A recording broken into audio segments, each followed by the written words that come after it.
Irmãos, eu quero compartilhar a palavra do Senhor essa noite com os irmãos. Nós vamos dar sequência aí ao tema que nós estamos trabalhando, que é conhecendo a Jesus. A palavra de Deus, se a gente pegar ela do começo de Gênesis até o Apocalipse, nós podemos perceber que desde o começo até o final de toda a Escritura, a Bíblia Sagrada, ela vai tecendo como se fosse uma colcha de retalhos, né? E essa colcha de retalhos, ela vai nos colocando, nos mostrando algumas figuras, alguns sinais, algumas informações, alguns acontecimentos, e desde o princípio até o final com o propósito de nos revelar ao Senhor, de nos dar entendimento ou conhecimento de quem é Deus. E ela vai tecendo de uma maneira tão sensacional, porque ela foi escrita em diversas épocas diferentes, por diversos autores diferentes, em diversas situações diferentes, culturas diferentes, classe social diferentes, né? Vários autores, mentalidades diferentes, situações da vida diferente.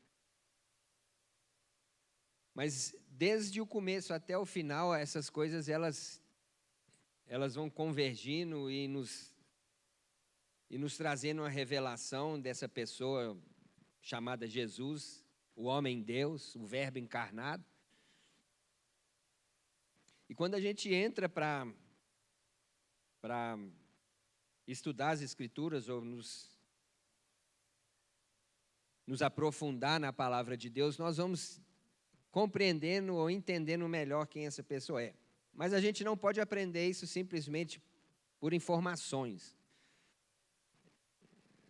A gente não conhece Deus através de um conjunto de informações a respeito dele, assim como nós não conhecemos uma pessoa. Eu posso ler a biografia de um grande ator, eu posso ler a biografia de um grande atleta, eu posso saber milhares de informações a respeito dessa pessoa, fatos que ocorreram, às vezes, até mesmo na intimidade dele, coisas que aconteceram na sua infância, na sua adolescência, como que ele alcançou sucesso ou como ele não alcançou sucesso, os problemas, tudo que ele teve, eu posso conseguir o maior número de informações a respeito de uma pessoa, mas mesmo assim, isso não significa que eu conheça essa pessoa. Então, a Bíblia a palavra de Deus, ela é a palavra que Deus usa, ou quer usar para nos revelar a pessoa do seu filho, ou a pessoa de Deus, mas não nos dando informações a respeito dessa pessoa, mas muito pelo contrário, nos levando a conhecer alguém que realmente é real e que a gente pode se relacionar com ele. Assim como nós nos relacionamos com a sua palavra, nós podemos relacionar com aquele que escreveu a palavra.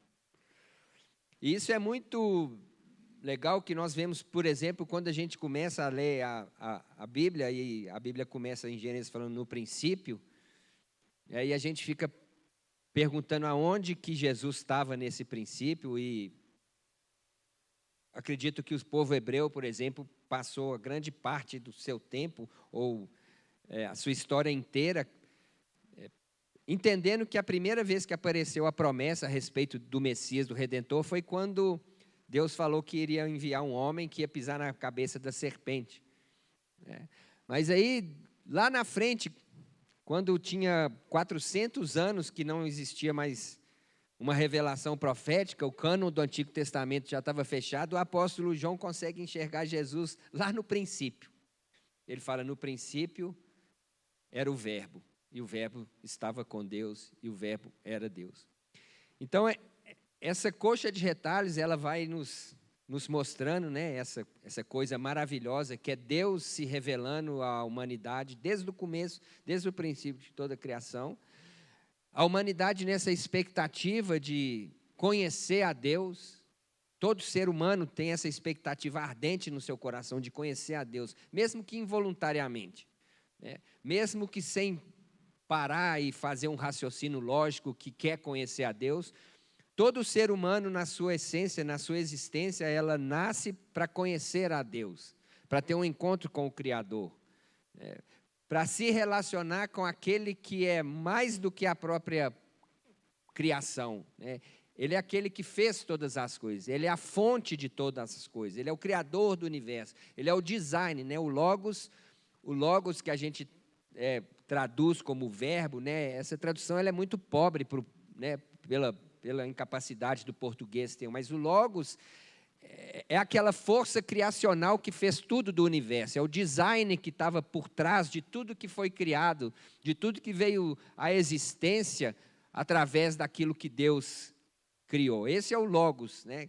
E esse logos, então, ele chega no seu momento, no seu ápice, no centro da história, e ele se transforma num homem, numa pessoa, e que vem se revelar para nós e se fazer conhecido dentro da sua humanidade, para que a gente pudesse ter completo acesso a ele. O texto que eu queria compartilhar e usar aí para o que a gente vai refletir hoje, né, poderia até ter usado da Flavinha, que foi quando Jesus ali, ele apareceu para os discípulos de Emaús e eles não reconheceram Jesus. Eles estavam diante de Jesus, vendo Jesus com seus próprios olhos, né, desmotivados porque eles acreditavam que o que Jesus tinha feito, as promessas de Jesus, de alguma maneira tinham, né, cessado assim que ele morreu.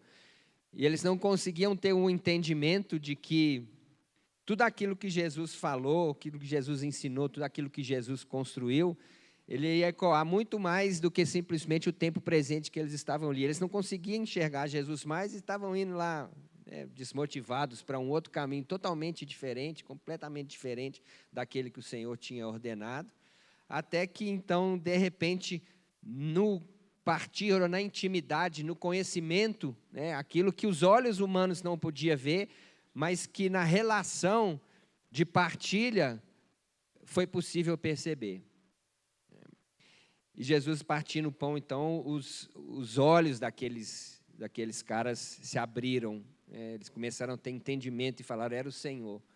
A palavra começou a arder no coração a partir do momento que eles, na partilha, na comunhão, reconheceram Jesus. Então, o texto que eu quero ler é Mateus 16, não precisam abrir não, eu vou ler, vocês só acompanham, é um texto assim, bastante conhecido. E ele diz assim, aproximando-se os fariseus e os saduceus, tentando, pediram-lhe que lhes mostrasse um sinal vindo do céu. Esse é o versículo 1. Depois a gente vai pular lá para o versículo 13 e diz assim, indo Jesus para os lados de Cesareia de Filipe, perguntou aos seus discípulos, quem diz o povo ser o Filho do Homem? E eles responderam, uns dizem João Batista, outros Elias, outros Jeremias, algum dos profetas. Mas vós, continuou ele, quem dizeis que eu sou? Respondendo Simão Pedro disse, tu és o Cristo, o Filho do Deus vivo. Então Jesus lhe afirmou, bem-aventurado és, Simão Barjonas, porque não foi carne e sangue que te revelaram, mas meu Pai que estás no céu. Só até aqui. A gente não tem uma definição clara por que Jesus ele se afastou para esse lugar com os discípulos, mas a gente tem alguns insights do que estava acontecendo antes que nos dá uma série de informações para a gente poder tomar certas conclusões. Jesus estava passando por uma fase do seu ministério de de verificação da parte dos fariseus se realmente ele era quem ele falava que ele era. Então, os fariseus ficavam atrás de Jesus pedindo sinais, pedindo para que ele mostrasse alguma coisa, e não porque os fariseus eram uns caras ruins, não. Esse era o dever do fariseu mesmo. Eles estavam, de alguma maneira, tentando cumprir ali o que era o feito deles mesmo, né? O que era de direito deles e de obrigação deles fazer. Sempre que aparecia alguém que se dizia ser o Messias, abriam até inquérito dentro dos fariseus para analisar se aquilo que aquele cara estava fazendo, aquilo que ele estava pregando, aquilo que ele estava ensinando, se tinha cumprimento com as profecias que estavam prometidas no Antigo Testamento. E eles faziam uma autoanálise de tudo que o cara estava fazendo, de tudo que o cara estava realizando, para determinar se ele era o Messias ou não. E tudo que Jesus fazia enquadrava exatamente nas promessas do Messias, mas tudo que Jesus falava não fazia sentido nenhum. A palavra de Jesus não fazia sentido para aqueles caras. A palavra de Jesus ia de encontro a todas as concepções distorcidas que eles tinham a respeito de Deus. E os sinais não, os sinais se manifestavam da maneira como realmente o Messias. Por isso que eles achavam que o poder de Jesus só podia vir de Satanás. Eles falaram isso alguma vez. Por quê? Porque ele só podia fazer isso em um outro tipo de poder. Por quê? Porque o poder que ele tinha, os sinais que ele tinha, condiziam com aquilo que era esperado do Messias, mas os discursos não. Os discursos era sempre um discurso difícil de ser engolido, né? A palavra era difícil de ser aceita. Então Jesus, lá cansado dessa perseguição, né, dessa inquisição que os fariseus sempre faziam, ele se retira, né, para um lugar, Cesareia de Filipe, né, o autor aqui, ele fez questão de colocar o lugar, isso está lá em Lucas 9 também. Era um lugar afastado, né, onde Jesus e os discípulos eles estavam fora da jurisdição de Herodes e também dos lugares onde os fariseus, com autorização herodiana, eles tinham algum certo controle político sobre os lugares. Então, Jesus foi para um retiro com os discípulos, né? Ele saiu para um lugar onde ele poderia, de alguma maneira, ficar sozinho com os discípulos. E parece que isso aqui que aconteceu foi o cerne da história deles, porque nem Mateus, nem Lucas, eles contam muitos detalhes sobre o que aconteceu esse tempo que eles estavam juntos. Eles só relatam isso aqui, tanto num evangelho quanto no outro. Jesus perguntando, quem que os fofoqueiros aí falam que eu sou? Quem que o pessoal, né, falam? O que que eles dizem? O povo fala a respeito do Filho do Homem. Ele usa esse termo, Filho do Homem ainda, né, se referindo a ele mesmo.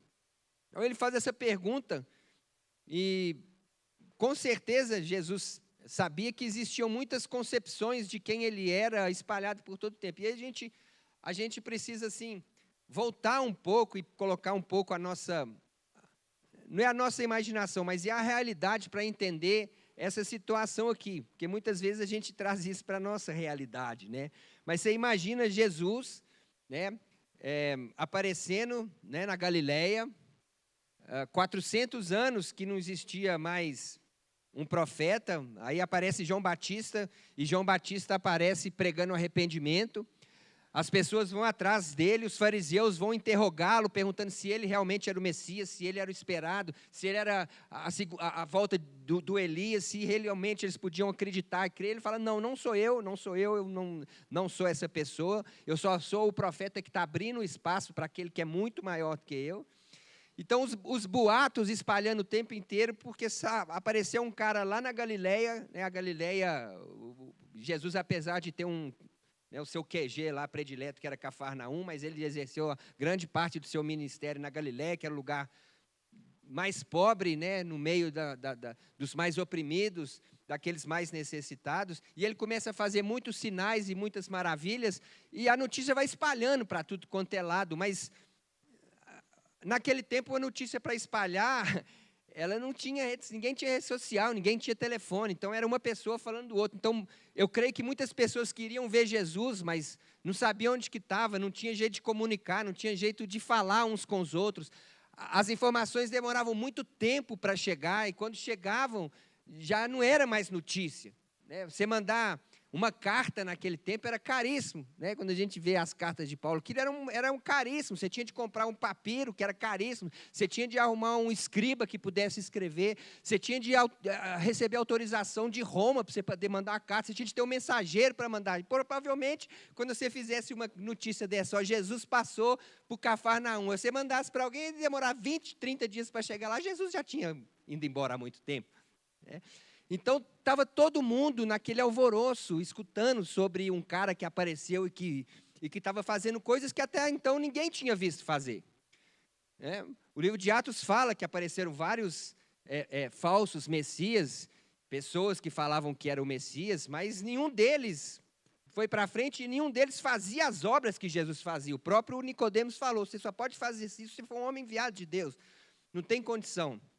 Então, era muita fofoca, muita informação cruzada, muitas pessoas querendo saber informação, querendo saber, mas ninguém conseguia ter uma definição muito clara de quem realmente Jesus é, a não ser aquelas pessoas que encontravam com ele de verdade, que tiveram um relacionamento íntimo e profundo com ele de verdade. E não só por aquilo que ele viu e que ele fazia, mas pelas coisas que Jesus principalmente ensinava. Quando a gente lê lá em João 6,66, né, que eu falo que é o capítulo 666 da Bíblia, e João é o apóstolo que mais revela a pessoa de Jesus, né?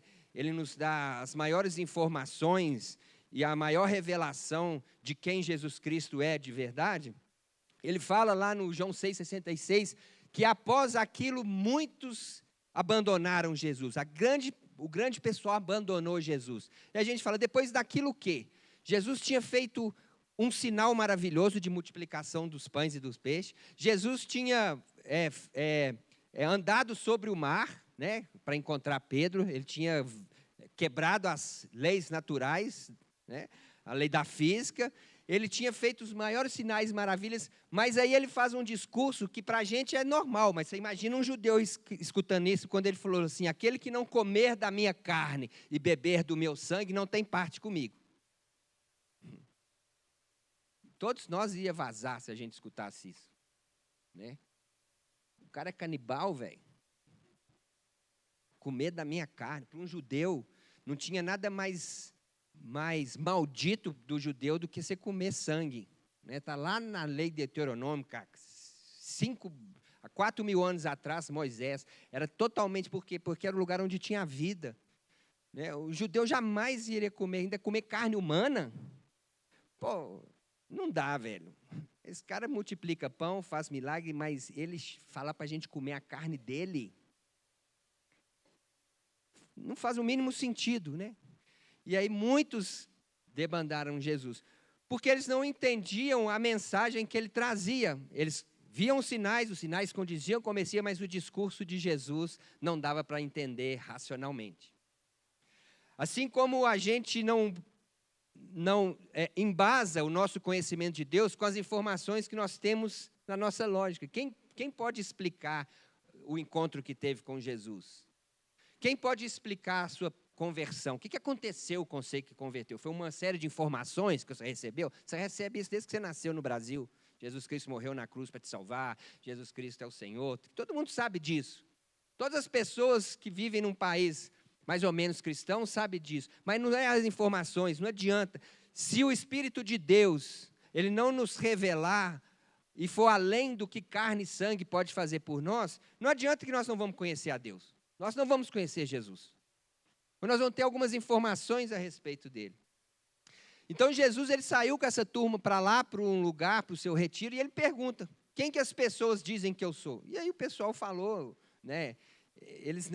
Eu acho que eles ficaram até, talvez um pouco constrangidos, porque eles não falaram dos que diziam que ele era Beelzebu, né? Ou que ele era um servo de alguma coisa. Mas eles usaram alguns exemplos de alguns profetas, né? E ele falou: olha, uns dizem que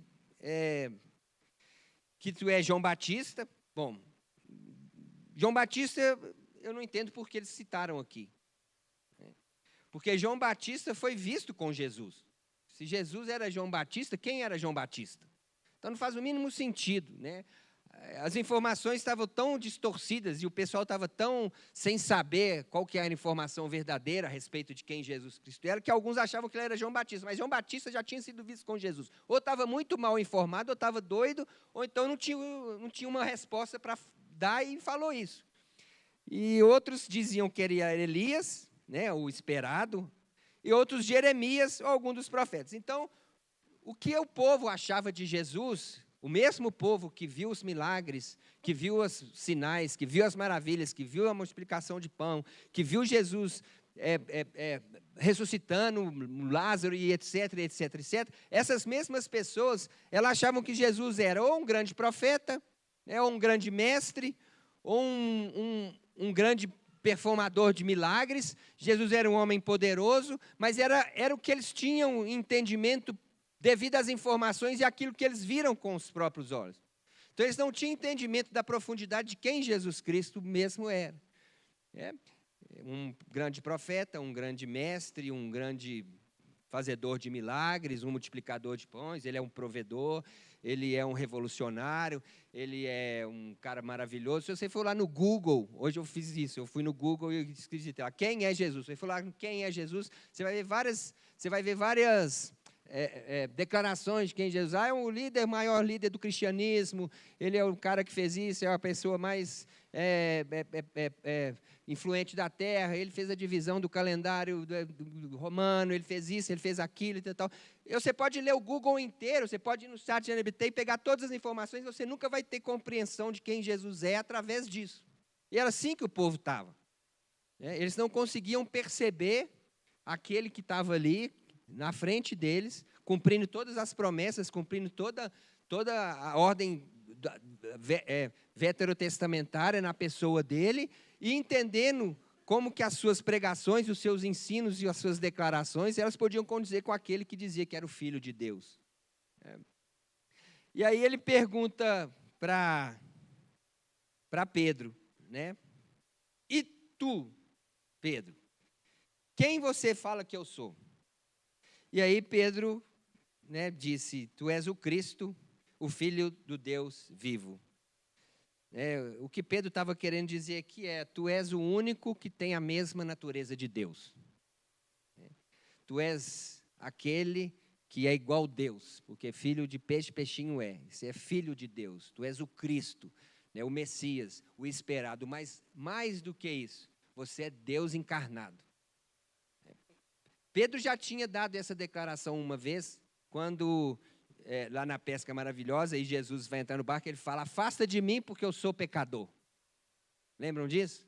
Então, ali, quando Pedro estava falando, afasta de mim que eu sou pecador, não é que ele estava falando assim, afasta de mim porque eu cometo pecado, eu penso mal das pessoas, eu tratei mal minha mulher. Não, ele estava falando, afasta de mim porque eu sou de outra natureza. Eu sou de outra espécie. Eu sou de outra fonte. Então, Pedro fala com ele quem Jesus Cristo é, e Jesus fala com ele, você está 100% certo. Parabéns, Pedro. A resposta que você deu é exatamente correta. Né? Pedro falou, tu és o Cristo, o Filho do Deus vivo. Mas aí Jesus continua. Né? A gente podia abrir um parênteses aqui, Jesus falando assim, mas você sabe disso? Não é porque você viu as coisas que eu fiz, não é porque você andou comigo, não é porque você dormiu comigo, não é porque você viu multiplicação de gente, porque todo mundo viu. E muita gente acha que eu sou um profeta. E muita gente acha que eu sou um mestre.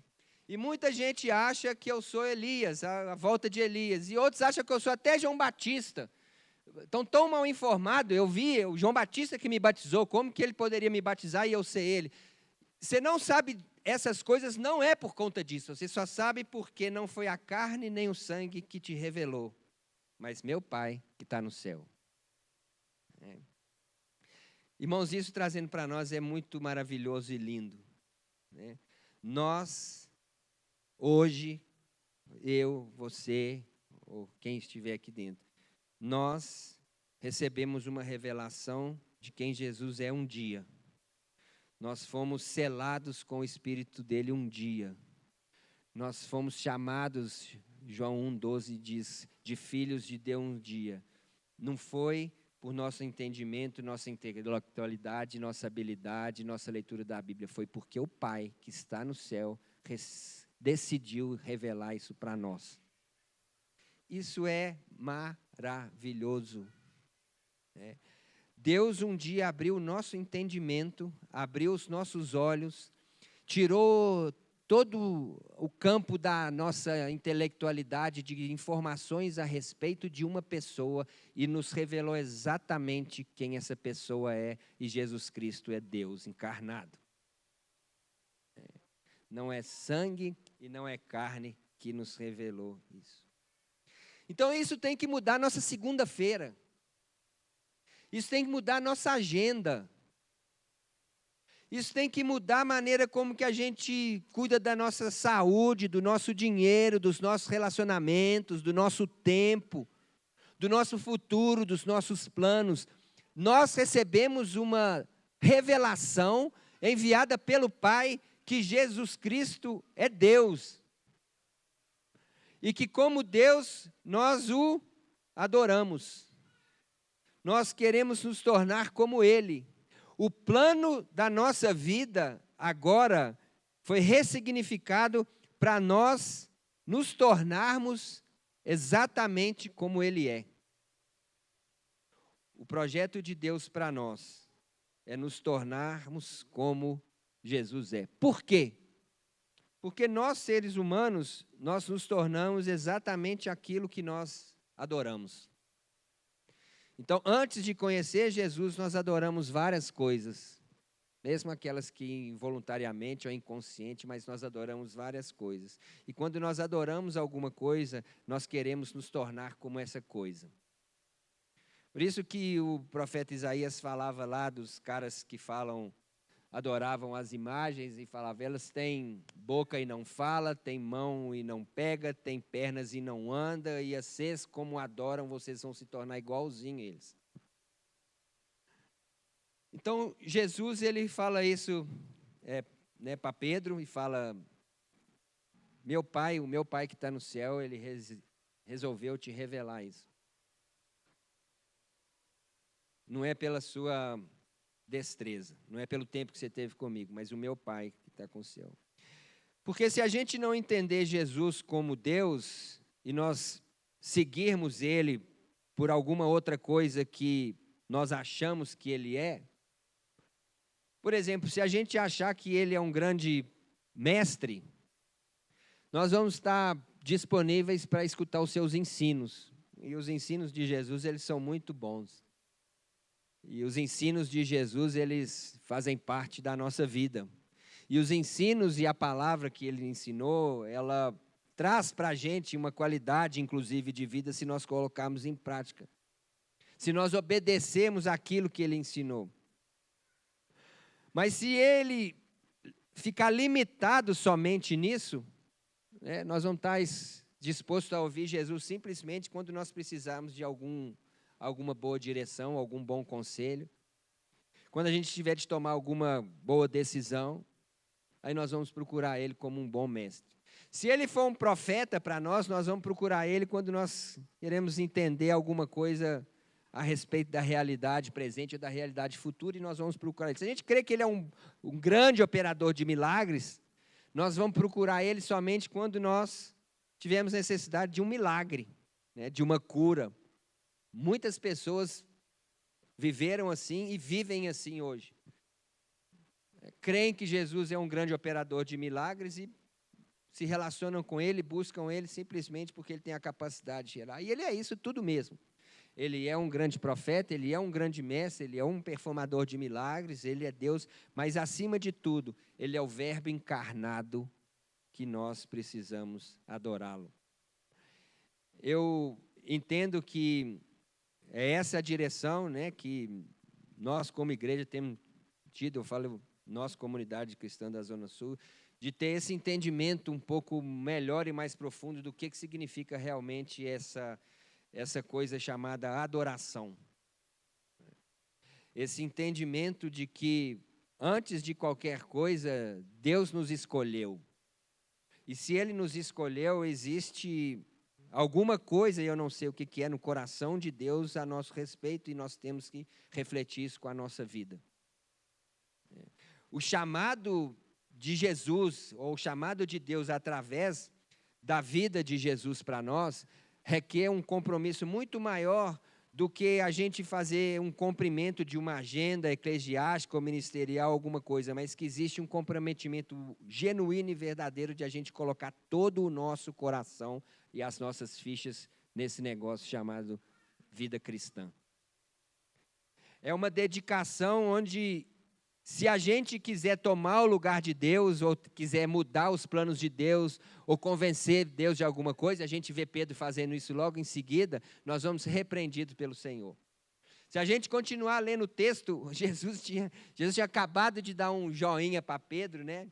Falado, cara, você respondeu 100% correto, você é sensacional, você recebeu uma revelação de Deus de que eu sou o Messias, eu sou muito mais do que isso, eu sou filho de Deus encarnado, eu sou aquele que Israel tem esperado, eu sou o Salvador do mundo, eu sou o Filho de Deus, eu sou o único que tem a natureza de Deus. Pedro, maravilhoso, só porque meu pai te revelou, foi o meu Deus, o meu pai que te revelou isso. Aí logo depois, Pedro quer tirar Jesus da cruz, e aí Jesus fala, arreda-te de mim, Satanás.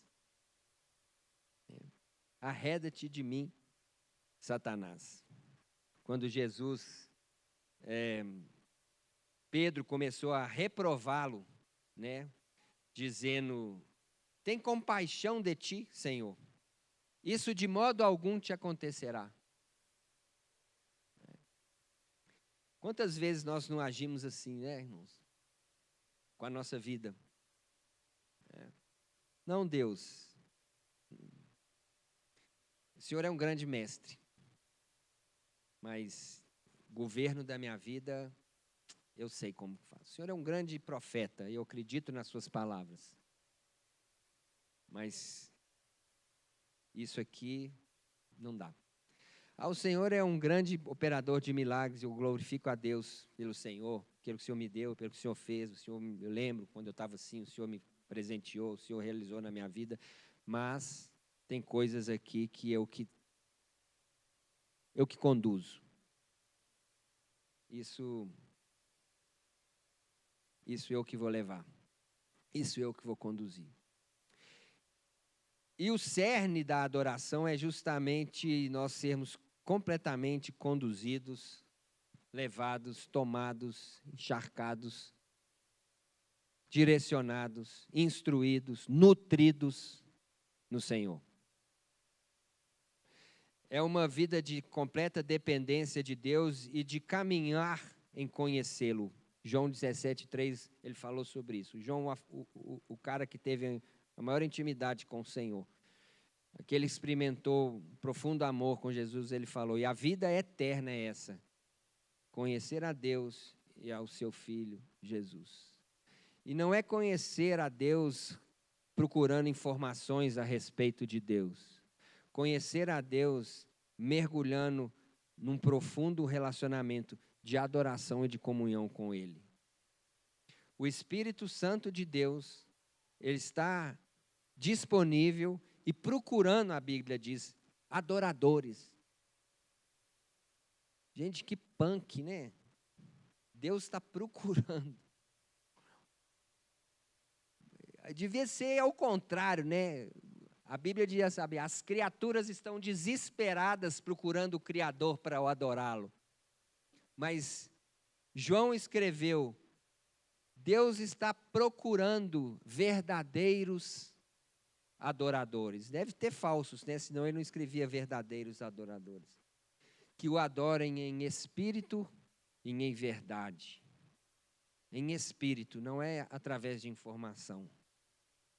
Pedro não recebeu essa revelação por informação ou por tempo com Jesus, foi pelo Espírito. E nós temos o Espírito, e o Espírito está disponível para nós. Nós não desenvolvemos a nossa comunhão e a nossa adoração plena e genuína com Deus, porque nós temos rejeitado muitas vezes os chamados de sermos verdadeiros adoradores que o adoram em espírito e em verdade. É muita religião, é muito compromisso, é muita atividade, é muita agenda cheia, é muito correr atrás de vento, é muito buscar outras coisas ao invés do reino de Deus, é muito relacionamento, é conhecendo gente que não vale a pena nenhuma a gente conhecer, é admirar coisas que a gente não devia, é começar a nossa segunda-feira da maneira errada, e nós perdemos esse foco de conhecer a Deus e de continuar conhecendo através do Espírito que Ele mesmo revelou e liberou para nós. Então, irmãos, eu quero te convidar nessa noite para que você possa pensar um pouco sobre isso. Eu não posso falar como que você conheceu a Deus, como foi o encontro que você teve com Jesus, na sua intimidade. Se a gente pegar os evangelhos, né, a gente vai ver como que Jesus ele sempre teve encontros pessoais. Ele nunca quis ser uma figura pública, muito pelo contrário. O tempo inteiro Jesus ele fugiu dessa publicidade de multidão. Quando ele fez alguma coisa para a multidão, que foi a multiplicação dos pães e dos peixes, lá logo depois mesmo ele falou, eu dei para eles só o que eles querem, pão e peixe. A multidão quer pão e peixe, eu dei foi pão e peixe. Mas Jesus nunca quis ser uma figura pública, ele sempre procurou ter encontros pessoais, até para cura. Ele não saía para curar pessoas. Às vezes que ele curava muitas pessoas, era a multidão que trazia as pessoas para ele.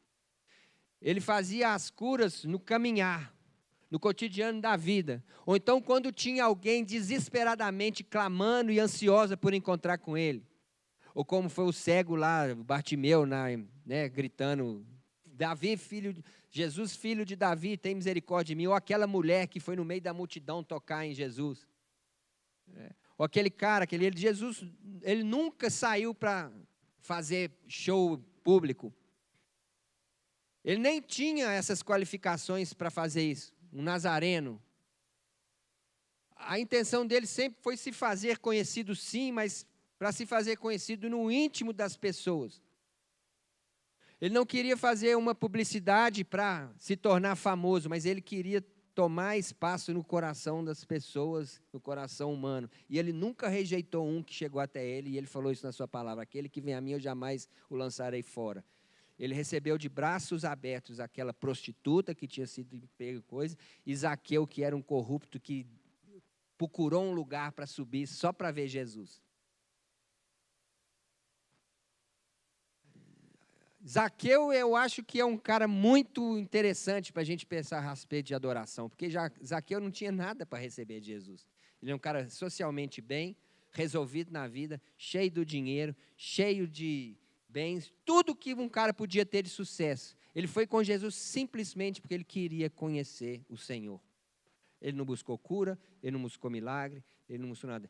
Ele subiu num lugar, ele sabia que Jesus ia passar, e subiu ali simplesmente para ele conhecer ao Senhor. Ele é um profeta, ele é um mestre, ele é um doutor, ele é um grande professor, ele é um perfumador de milagres, ele é todas essas coisas. Mas Jesus Cristo é Senhor. E como Senhor, ele tem que ser adorado. Como Deus. Como o único Deus. E adorá-lo é querer ser exatamente como ele é. Querer se tornar exatamente como ele é.